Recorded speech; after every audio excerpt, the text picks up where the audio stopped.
Mon Laferte en los Grammys hizo una denuncia en Topless, lo que desató el debate entre el conservador y el progre. Que si bien, que si mal, que si comper. En lo que ustedes discuten ya le dio la vuelta al orbe. En Chile torturan, violan y matan, y ahora los ojos del mundo están viendo de qué se trata. Que cada quien de su trinchera combata. Dijo Martí que los derechos no se piden, se arrebatan. Le han dicho oportunista porque desconocen su faceta de activista. Lo ha dicho en discursos, marchas, pistas, pero ahora bastó con un busto para ponerlo a la pista. También hubo ofendidos, escandalizados por un pecho femenino. Así que denunció el abuso y expuso a los moralinos. Eso es a lo que yo llamo dos pájaros de un tiro.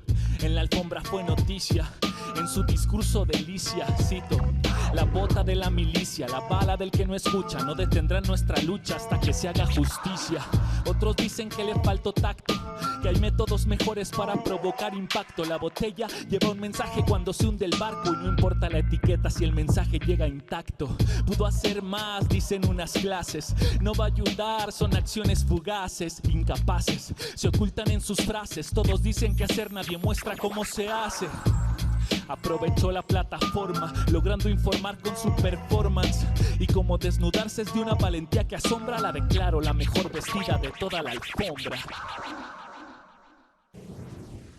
Muchas gracias a nuestro querido Danger acá por esta noticia rapeada. Soy Estefanía Veloz y damos comienzo a una emisión más en este espacio para hablar de buena fe.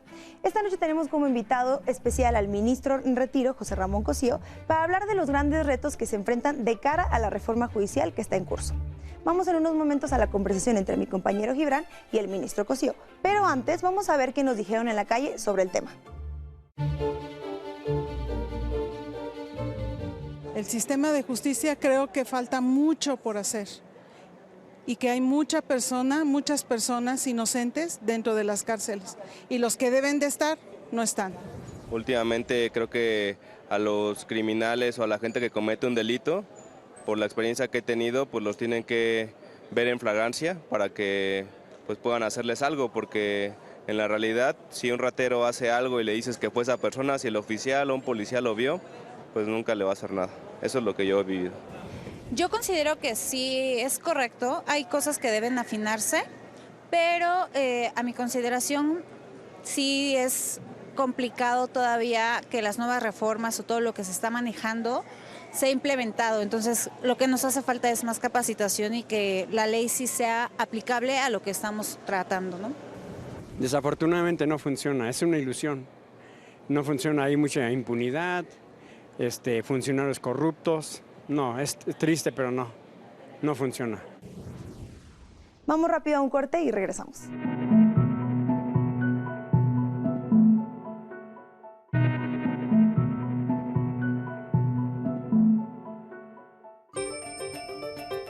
En días pasados, los tres poderes de la Unión iniciaron los trabajos que definirán el sentido de la reforma del Poder Judicial de cara a una de las demandas ciudadanas más rezagadas y de mayor envergadura: el acceso a y la impartición de una justicia que garantice igualdad, libertad, legalidad y cuyo órgano institucional funja de manera imparcial.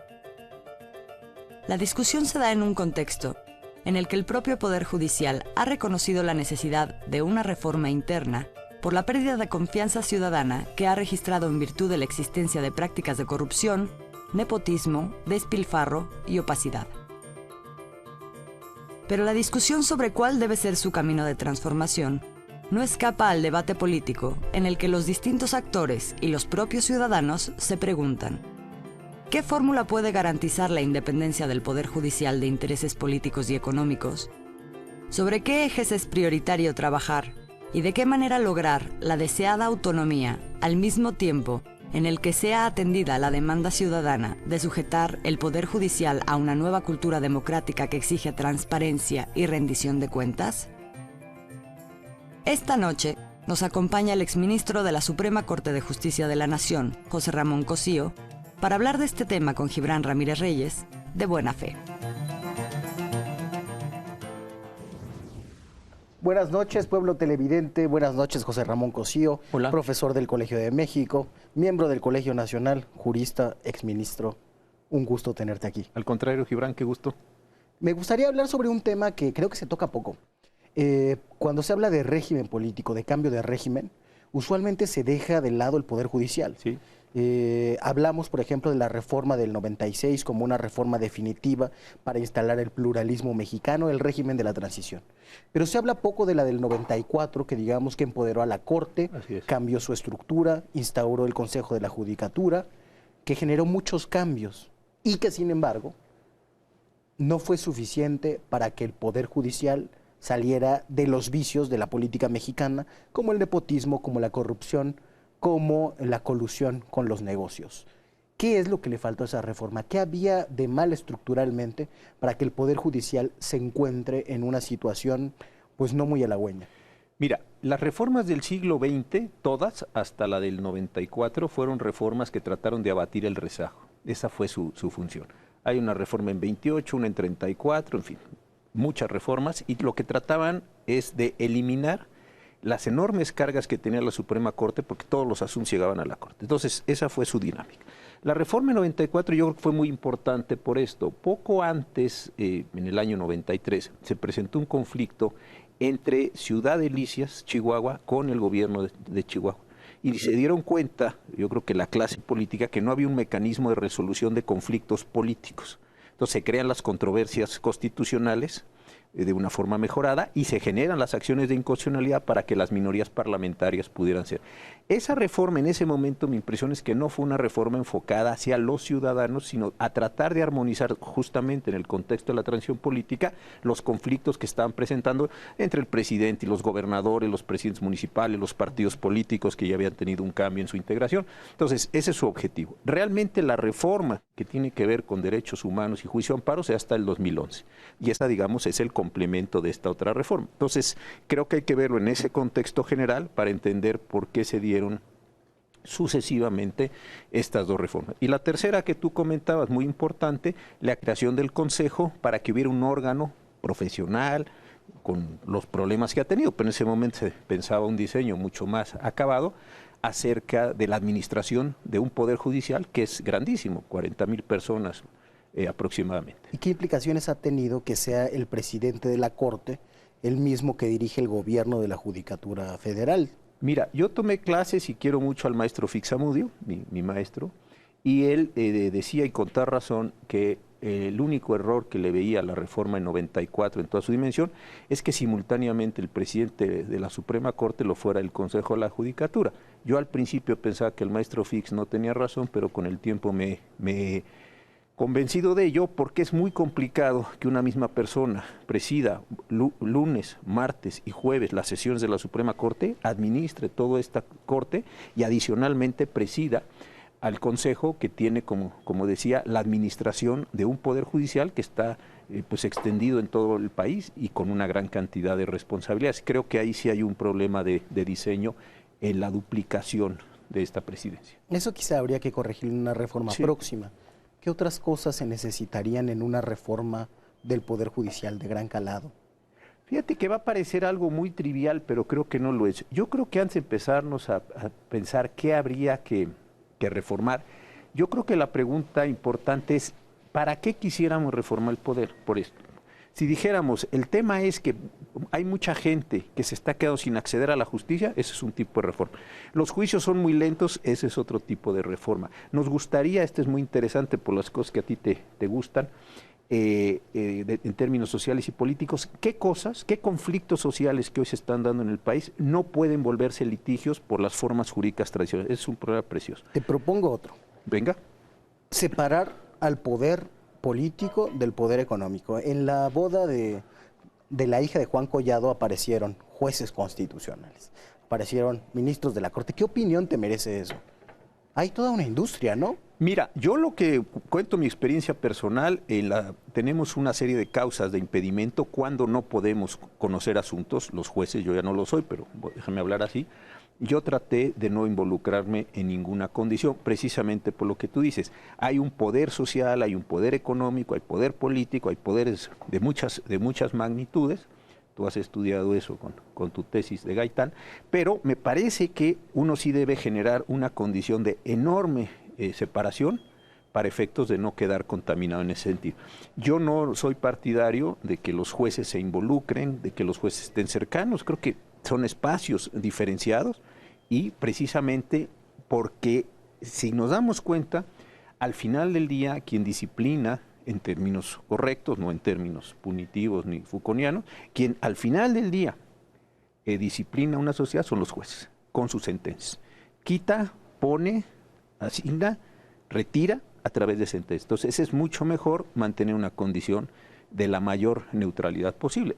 Problema complejo, pero la mayor posible sí se puede. Hay un problema que quizá no es de diseño institucional, que es más de orden moral y de orden político. Ese que te mencioné es un caso, Sí. Y creo que tendríamos que pensar cómo se hace esa reforma para separar al poder económico del poder judicial, en este caso en su calidad de poder político. Hay una inquietud que he tenido también por el asunto de Santa Lucía, porque creo que muestra un problema con el juicio de amparo, que no es un problema mexicano, que es que un instrumento que debería servir para defender derechos humanos a veces se utiliza por parte de los ricos para defender sus privilegios o para impedir el desarrollo de un país. Francis Fukuyama lo mencionaba en su clásico del orden político, diciendo que Estados Unidos quizá había entrado en decadencia, orden y decadencia de la política, porque se había convertido en un estado de tribunales y partidos, demasiado caro, donde el garantismo solamente enredaba el curso institucional y muchas veces favorecía a los más fuertes. ¿Qué opinión te merece eso? ¿Cómo le haríamos para que estos instrumentos no se pongan al servicio de los más fuertes o del poder económico? A mí se me hace complicado que lograras una distinción, porque además del litigio tendrías que tener una categoría que filtrara o una categoría que dijera, es decir, todo el mundo tiene derecho a acceder a los litigios, pero cuando tengan cierta connotación, no se presentaría esa decisión. A mí se me hace una condición compleja. Lo que me parece mucho más importante es que el Estado refuerce sus condiciones litigiosas, porque viene una empresa, cualquiera que sea, en el ejemplo que tú pusiste, u otro, o un grupo de ciudadanos que quieren oponerse. Ahí esa es la parte que a mí me parece muy importante de tener un Estado robusto, con jueces independientes y con un servicio civil, con un funcionariado que sea capaz de enfrentarse a los abusos. Creo que este es a mí el secreto. Entonces, si alguien dice, yo me voy a oponer a cualquiera de los proyectos, por decir algo que está hoy manejando el presidente de la República, el Istmo o el Tren Maya o cualquiera de estos, bueno, pues ahí el Estado debe tener a unos muy sólidos abogados con las competencias necesarias para decir, vamos a vencer a estas personas con los argumentos jurídicos pertinentes. Entonces, se empareja la cancha. Y me parece que ahí es donde están las condiciones duras del debate. Cuando el Estado se debilita teniendo un funcionariado precarizado, un funcionariado no muy competente, lo que haya sido, entonces sí me parece que hay una pérdida en este caso. Y hay buenos ejemplos históricos. Yo creo que en algunos momentos del pasado, la función de la Secretaría de Hacienda defendiendo el cobro de los impuestos se precarizó muchísimo. Sí. Y entonces los despachos de litigio subieron e increíblemente se volvió un litigio grande, sofisticado, muy rico. Después, a mí me tocó esa época, se fue emparejando la condición y al final del día el litigio fiscal se hizo pequeñito. ¿Por qué razón? Porque el Estado actuó correctamente desde la Secretaría de Hacienda, desde la Procuraduría Fiscal, para tratar de evitar ese, vamos a decir, empoderamiento. Creo que esa es la cancha en donde se debían dilucidar estos elementos. En el caso del juicio de amparo probablemente es mucho más difícil. Igualmente hay una industria de despachos del juicio de amparo que sirven a negocios, a intereses particulares fuertes. Pero la tendencia garantista del derecho favorece que todo se pueda litigar en esos términos. ¿No tenemos un espacio para pensar más que en esa posibilidad fatídica del obstruccionismo político por medio del amparo? Hay casos bien interesantes que también se han generado. Muchísimas organizaciones no gubernamentales han traído a la Corte casos muy interesantes de desarrollo de derechos humanos, por ejemplo, toda la parte de derecho indígena, toda, casi, la han construido las organizaciones, algunas de ellas vinculadas con naciones religiosas progresistas, los dominicos, los jesuitas, por poner dos muy conspicuas. La parte donde se está articulando unas soluciones al tema de desapariciones forzadas, las está haciendo también estas opciones. Entonces, creo que hay claroscuros en ese sentido. Varias universidades públicas y privadas han creado clínicas de interés público, de litigio estratégico, sí. Y eso también ha generado unos efectos, por ejemplo, en debido proceso. Entonces, creo que hay efectivamente despachos muy potentes que dan servicios a empresas nacionales, transnacionales, etcétera, y hay un sector social muy rico que ha planteado, yo creo que correctivos a la razón pública que se está construyendo en el país ya desde hace varios años. Y eso también creo que hay que decirlo porque es muy importante. Probablemente no tenemos más salida que dar trato igual a los desiguales, aunque eso reproduzca la desigualdad, entonces. Sí, bueno, ahí también la Corte ha tenido algunas buenas soluciones de diferenciación con mujeres, por ejemplo, en su condición de dobles jornadas, en fin, las personas que tienen alguna discapacidad. Yo creo que también se han introducido en algunos momentos niños y interés superior del menor, indígenas, hemos introducido algunos correctivos judicialmente en el país.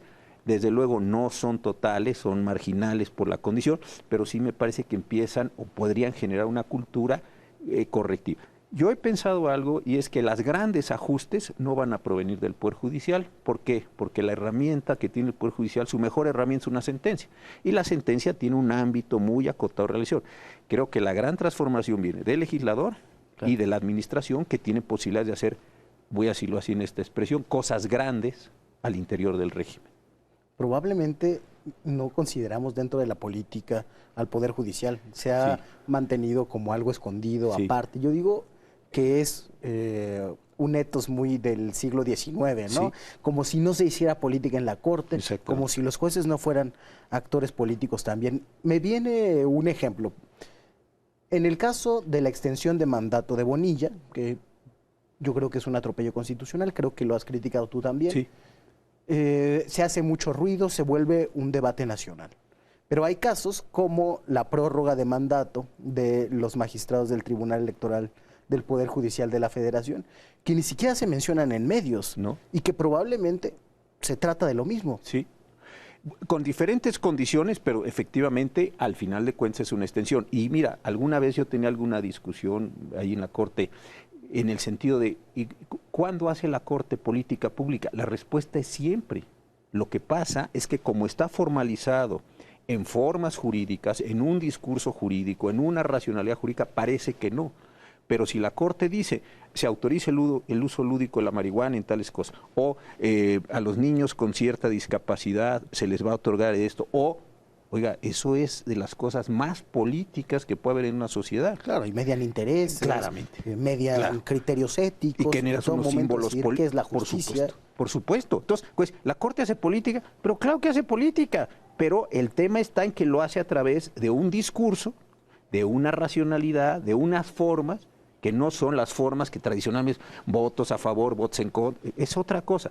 Hombre, pero si hay algo político, pues es también la acción de los jueces. ¿Quiénes van a los amparos? ¿Quiénes pueden acceder? ¿Quiénes nunca van a poder llegar? ¿Qué vas a obtener en una sentencia? Son muchísimas cosas. Pero eso sí tiene una dimensión, en el sentido que yo sé que te gusta esta expresión a ti, profundamente política. Muchas gracias, José Ramón. Al contrario, gracias a ti. Muchas gracias a nuestro público también. Quédense con nosotros. Esperen a Estefanía Veloz y las noticias falsas.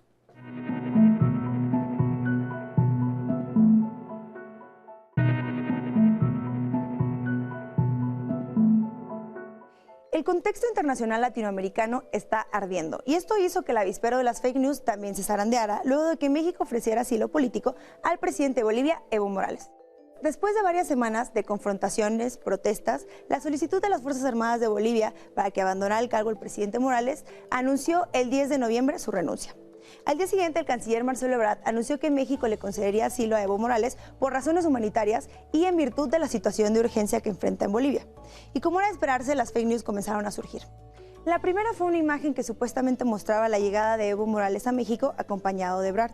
En realidad se trataba de una imagen del 2010 que correspondía al momento en que Ebrard recibió a Evo en el Aeropuerto Internacional de la Ciudad de México para participar en la Cumbre de América Latina y el Caribe.